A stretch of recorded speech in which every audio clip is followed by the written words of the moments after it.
Assalamu alaikum wa rahmatullahi wa barakatuh, je vous souhaite la bienvenue pour cette nouvelle vidéo. Alors dans un premier temps, je tenais à m'excuser pour la petite absence, hein. Effectivement, je me suis absenté un petit peu pendant une quinzaine de jours, j'étais parti à l'étranger, donc j'étais en vacances.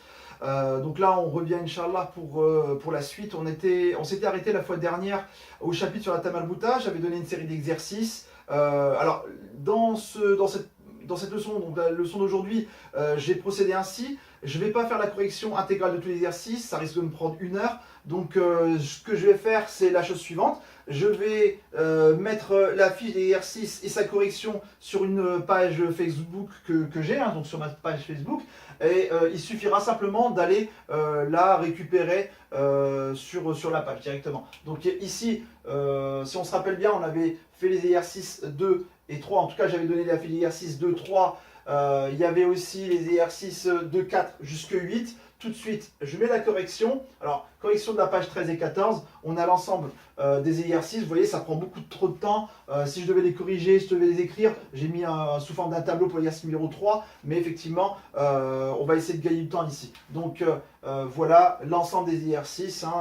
Normalement, Inch'Allah, sans trop de fautes. Sans faute du tout d'ailleurs, je l'espère. Donc voilà. Alors, pour cette leçon d'aujourd'hui, et comme j'avais dit la fois dernière, on va essayer de différencier la ta marbuta avec la ta maftouha. Donc est-ce qu'on peut prévoir, est-ce qu'il y a des cas où on peut prévoir, est-ce qu'il y a des cas où c'est difficile de prévoir? On va essayer de voir tout ça aujourd'hui, Inch'Allah. On commence tout de suite sans trop tarder. Donc ici, ta marbuta ou bien ta maftouha. Alors on y va. Dans la leçon précédente, nous avons vu la ta marbuta. Maintenant, nous allons voir comment prévoir l'écriture de l'une ou l'autre. Alors, si possible, bien entendu, hein. On va voir que ce n'est pas toujours évident. Alors, en effet, parfois nous pourrions être tentés d'écrire l'une à la place de l'autre, ce qui constituerait une faute en arabe. Alors, on y va.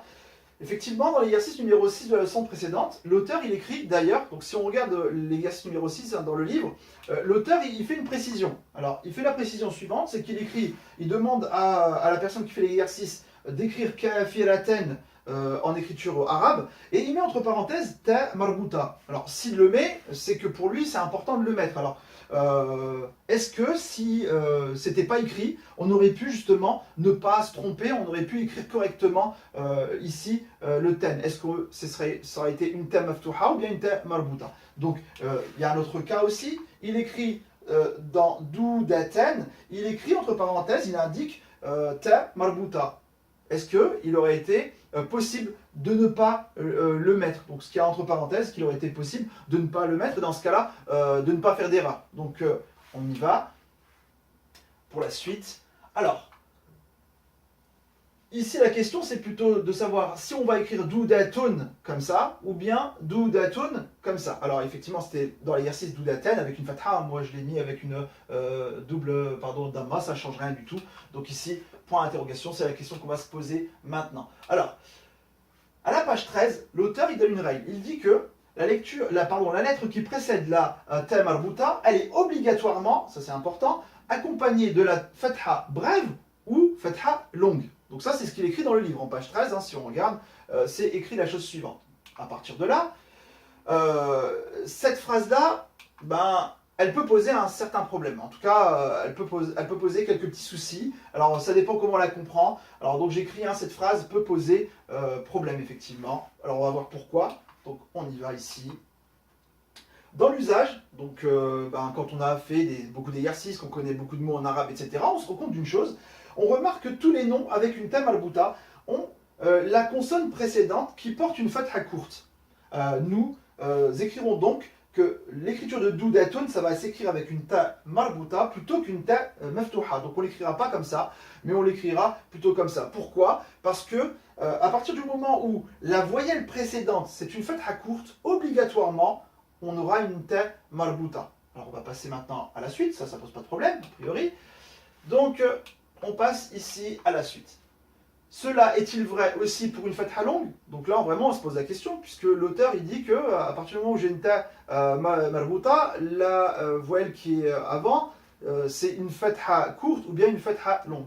Autrement dit, est-ce que la présence d'une fatha longue implique-t-il la ta marbuta? Si j'ai une fatha longue, est-ce qu'obligatoirement, après, j'ai une ta marbuta. Et là, il faut faire attention, il y a une sorte de double implication. Il y a, on va le voir après, donc juste dans le petit cadre qui va venir juste ici. Est-ce que si j'ai une fatha longue, obligatoirement après, j'aurai une ta marbuta? Parce qu'il y a la question suivante, c'est si j'ai une ta marbuta, est-ce que avant j'ai une fatha longue? Vous voyez, il y a une double implication ici. Donc la réponse, ben, elle est tout simplement non. Alors on va voir, il y a des exemples, hein, il y a des cas. Alors le premier cas, c'est d'écrire par exemple au singulier. Donc le singulier en arabe on l'appelle mufrad. Donc ici le mufradun. Donc mufradun ici. Si je prends par exemple salatun, donc la prière, hein, salatun, je vois effectivement que la tamarbuta juste avant j'ai bien une fatha longue.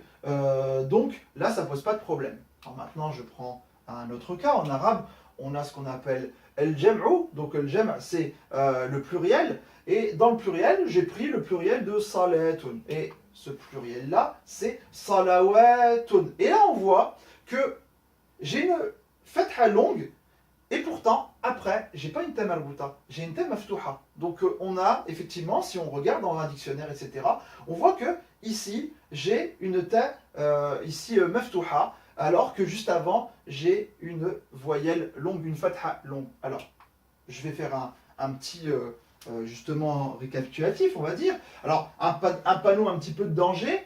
Alors on y va. Alors s'il y a, et j'ai bien mis en majuscule et en rouge, s'il y a la présence d'une ta marbuta, alors forcément la fatha précédente est longue. D'accord? Donc la fatha précédente sera longue ou bien courte, mais en tout cas, là on est dans le cas des fatha longues. Donc forcément, avant on aurait une fatha longue. Alors je passe au deuxième cas. Si maintenant, vous voyez là c'est le contraire. Ici j'étais parti de l'hypothèse c'était la présence de ta marbuta. Et la conclusion, c'était la fatha longue. Cette fois-ci, je pars du contraire. C'est-à-dire que je prends mon hypothèse. Imaginons maintenant que j'ai une fatha précédente qui est longue. Est-ce que j'aurai une ta marbuta? Eh bien, ici, si la fatha précédente est longue, alors, présence de ta marbuta? Non. Il n'y a pas forcément la présence d'une ta marbuta. Alors, on va essayer de regarder ce qui se passe.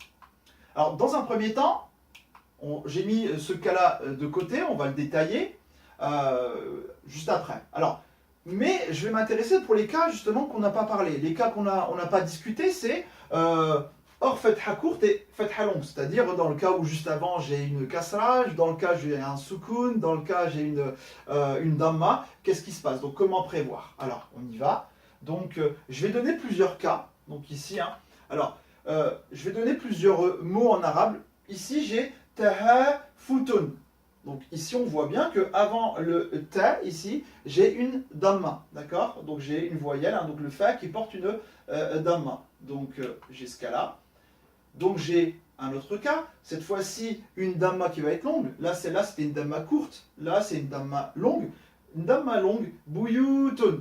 Qu'est-ce qui se passe? J'ai une ta maftuha et pas une ta marbuta. Donc là on était dans la catégorie des damma, courtes et longues. Autre catégorie possible, la catégorie juste avant le ta, j'ai une sukun. Là, j'ai saoutun. Donc saoutun, on voit très bien que dans le cas où j'ai un sukun juste avant le ta, bah, ça ne pourra pas être une ta marbuta, ça sera une ta maftuha.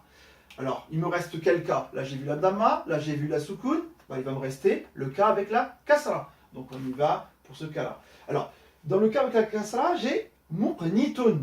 On voit très bien, avant le ta, j'ai une kasra courte, j'ai tout de suite après une ta maftuha.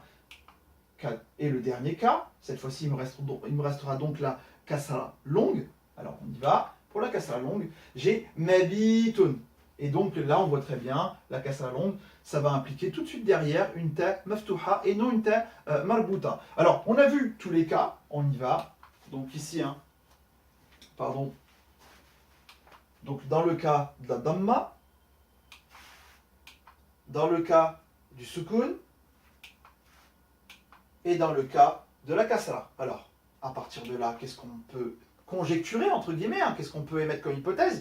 Alors, d'après les exemples précédents, nous pouvons conjecturer que le nom s'écrira toujours avec une ta maftuha si la consonne précédente ne porte pas une fatha ou après certaines fathas longues. D'accord? Donc voilà, ici, hein, on va pouvoir justement, à partir de cette conjecture, dire que, effectivement, à partir du moment où j'ai, juste avant mon ta, une damma ou bien sukun, alors damma courte ou longue, sukun ou kasra courte ou longue, j'aurai tout le temps à la fin, donc en termes de prononciation, hein, j'aurai tout le temps une ta maftuha et pas une ta marbuta. Donc déjà, ça c'est intéressant. Voilà. Ça nous permet justement de prévoir comment on va l'écrire quand on va entendre un mot avec ce genre, ces catégories-là. On va passer maintenant à la suite. Alors, la difficulté donc elle va résider maintenant à savoir comment prévoir la ta marbuta ou bien la ta maftuha après une fatha longue. Alors effectivement le problème ici c'est la fatha longue. Ça veut dire que on a vu tout à l'heure que dans salawat il y avait une ta maftuha, mais juste avant pour son singulier on a vu que salat c'était une voyelle longue, une fatha longue, mais on avait une ta marbuta. Alors à l'écoute quand on entend ça, alors comment prévoir? Est-ce qu'on va mettre une ta marbuta ou bien une ta maftuha? Alors, on va essayer justement de regarder ce qui va se passer. Alors, pour cela, nous allons utiliser un principe en arabe qui veut qu'à l'oral, la voyelle du dernier mot n'est jamais prononcée à l'arrêt, ce qu'on appelle le waqfu. D'accord? Donc, quand on s'arrête, on l'appelle le waqfu. Alors, la voyelle, elle ne se prononce pas. Alors, on va détailler. Hein, là, pour l'instant, ça peut paraître compliqué. Alors, je vais donner deux exemples. Alors, on y va. Donc, à l'écrit, quand je vais passer à l'écrit, je vais dire Ja'a Zaydun wa Nadirun. D'accord? Donc, Ja'a Zaydun wa Nadirun. Alors, il faut savoir qu'en arabe, quand on parle, quand on s'arrête, c'est-à-dire que là, par exemple, ici, un Ja'a Zaydun wa Nadirun, en arabe, si je devais le dire en parler, je dirais la chose suivante Ja'a Zaydun wa Nadir. C'est-à-dire qu'à la fin, la double fatha, pardon, la double damma qui est ici, elle ne se prononce pas. Alors j'y vais. On va regarder à l'oral ce que ça va donner. Alors, deux cas possibles. On a ici Ja'a Zaydun wa Nadir. Et là, j'ai encadré la sukun. Donc voilà. Alors, il faut aussi bien comprendre. Je ne suis pas obligé de m'arrêter à la fin de la phrase. C'est-à-dire que je peux très bien faire un arrêt plus ou moins où je veux dans la phrase. C'est-à-dire que je peux aussi dire Ja'a Zayd, m'arrêter un peu, et après dire wa Nadir. D'accord? Donc ici, l'arrêt, c'est pas forcément à la fin de la phrase, c'est quand moi je décide de m'arrêter. Et dans ce cas-là, on a le cas suivant. Ja'a Zayd, il y a une soukoun, wa, donc voilà, j'ai mis point de suspension pour marquer l'arrêt, wa Nadir. Là aussi, je m'arrête, puisqu'il n'y a rien derrière. Donc vous voyez, alors le principe, c'est le suivant. Dans la prononciation en arabe, on évite de terminer par des, entre guillemets, des voyelles. On termine souvent par des soukoun. Donc voilà, ça c'est cette partie-là, justement, qui est importante. Alors, ça va nous aider, justement, juste après, donc par la suite. On y va. Il est intéressant de remarquer que la ta marbuta et la ta maftuha, ils admettent une certaine ressemblance. Effectivement, il y a une ressemblance. Si on regarde bien, on va pouvoir les partager pour moi en trois catégories. Ça veut dire que là-dedans, il y a des choses intéressantes. On y va. Il y a la ta maftuha, donc je la mets ici. Il y a la ta marbuta, alors isolée et de manière liée. Et si je regarde bien cette écriture, si j'enlève les deux petits points qui sont au-dessus, ça ressemble à un he. Donc ça ressemble à un he. Alors, et c'est justement ce qui m'intéresse. C'est la troisième catégorie. Alors vous allez voir pourquoi. J'ai introduit entre les deux le he de manière isolée et le he de manière liée. Alors, je prends ici un premier exemple. Salawatun, si je le dis, je dis salawatun. Alors, qu'est-ce qui va se passer maintenant si je fais un arrêt à la fin du mot? Alors, on y va. Alors, comment je vais le prononcer? Si je prononce le mot et que je fais un arrêt, je vais dire salawat, salawat. Vous voyez, là, ici, il n'y a pas de voyelle. Salawat. Je vais prendre un autre exemple. Je prends muqatun. On voit très bien que ici c'est une ta maftuha. Juste avant j'ai une voyelle longue. On pourrait se dire normalement ça doit être une ta marbuta. Non, ça l'est pas. Ça c'est un mot en arabe. C'est même pas en plus un pluriel. Hein, muqatun.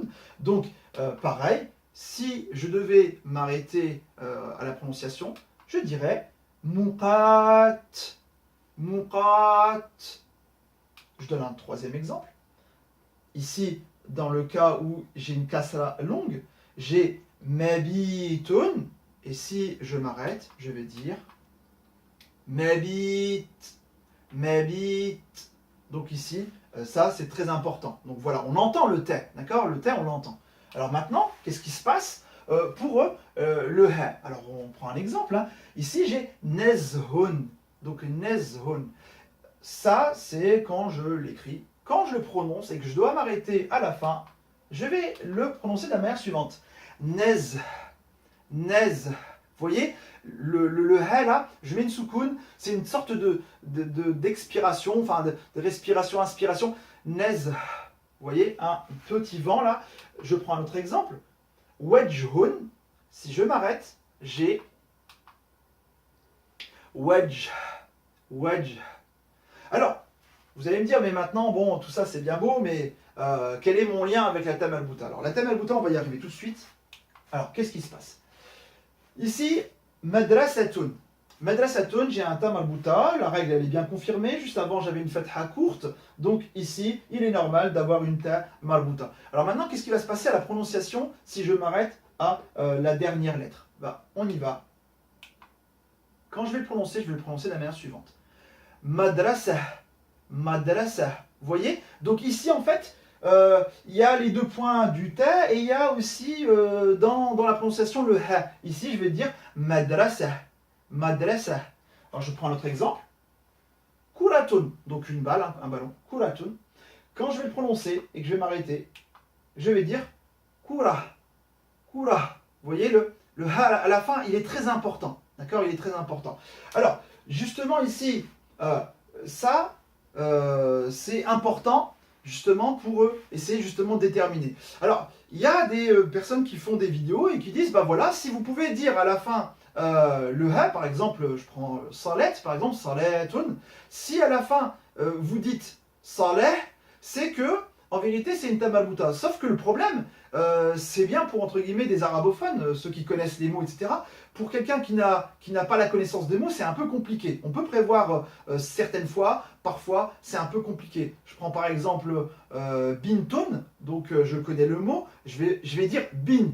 Donc je sais que pour moi c'est un t. Alors on va pas dire bin, mais encore faut-il le savoir. C'est-à-dire que bon, moi je connais le mot, j'ai déjà vu, j'ai déjà utilisé, etc. Donc ce qui veut dire que pour la fête halong, c'est pas tout le temps évident, si je dois faire un petit résumé, c'est pas tout le temps évident de le prévoir. D'accord? Donc on peut prévoir, on va dire à 98% pour tous les cas, mais il y a des cas où c'est pas facile, il faut connaître les mots, il faut connaître l'usage. Alors, on va passer à quelque chose, donc une de mes lectures. Hein, je suis tombé sur un livre il y a quelques temps. Ce livre il s'intitule Akhta al-Musallin. Donc Akhta al-Musallin, les erreurs de la personne qui fait la prière. Donc ce livre-là, il est écrit par Mohamed Saddiq el-Manshawi, Cheikh Mohamed Saddiq el-Manshawi. Il a fait ce livre-là, c'est un recueil un petit peu de toutes les fautes qu'on peut faire dans la prière, dans l'adhan, dans l'iqam al-salat, etc., etc. Alors, juste après, l'auteur, rahimullah,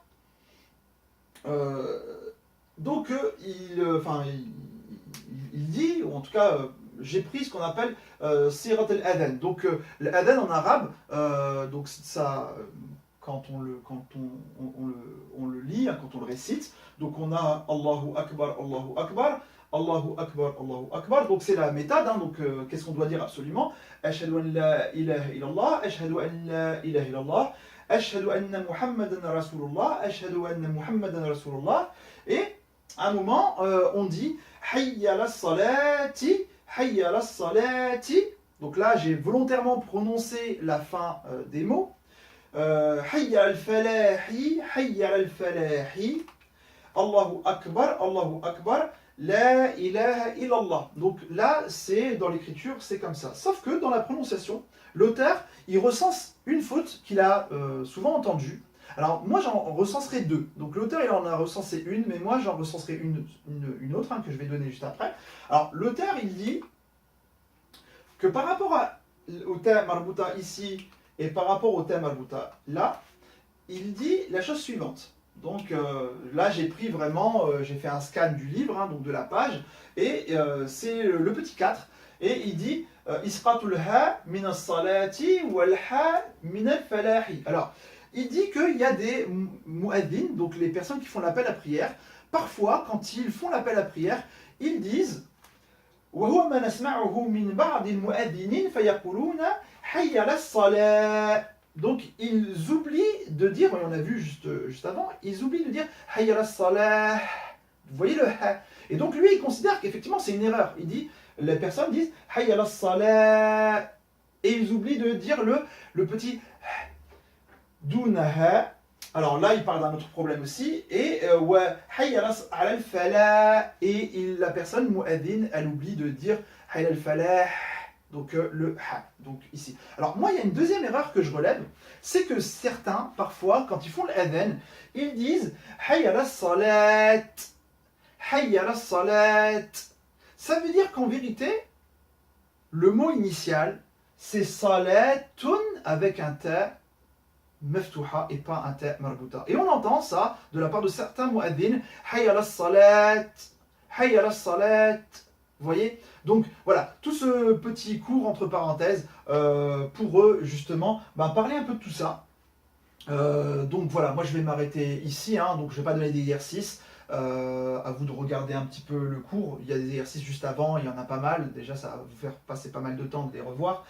Donc ici, c'était une petite parenthèse concernant justement la différenciation du thé maftuha et du thé marbuta. Donc si je devais faire un tout petit résumé à ces cours, le thé marbuta, il s'écrit jamais quand avant on a une voyelle du type kasra, damma, sukun. Il s'écrit toujours quand on a une voyelle courte, une fatha courte, pardon, juste avant. Par contre, attention, quand on a une fatha longue, on peut avoir les deux cas. On peut avoir une ta marbuta, on peut avoir une ta maftuha. Donc voilà. Après, avec l'usage, on arrive facilement à repérer justement si c'est une ta marbuta, pardon, ou une ta maftuha. Donc voilà. Sur cela, moi, je vais m'arrêter ici. Je vous souhaite une bonne soirée et Inch'Allah au prochain cours. Le prochain cours, ça sera un cours sur la shedda. Donc voilà. Barakallahu fikum, et puis je vous dis à la prochaine, Inch'Allah. Assalamu alaikum.